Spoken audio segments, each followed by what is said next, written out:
Et quand on relit notamment le journal de Kandinsky, qu'il a publié dans les années 30, on est évidemment immédiatement frappé par la relation qu'il fait de la découverte en 1895, alors qu'il est encore à Moscou, d'une exposition où figurent 2-3 meules de monnaie. Et il est totalement fasciné. Et il dit très clairement, quand il a découvert cette meule, notamment une spécifiquement, il a été saisi d'une inquiétude considérable.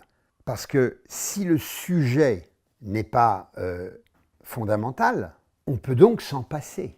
Mais comment vivre cela avec des siècles et des siècles d'une histoire de l'art qui s'appuie sur le sujet? Sinon, avoir l'audace incroyable de se passer du sujet, d'abandonner l'idée de représenter un motif que je vais pouvoir décrire, c'est-à-dire finalement envisager une peinture qui n'en appelle plus qu'à ses propres constituants et qui ne met plus en jeu que des problèmes de texture, de rythme, de matière bien sûr, de profondeur, de silence, etc., etc. Donc que des entités qui d'ailleurs renvoient beaucoup à ce qui fascinait Kandinsky, la musique.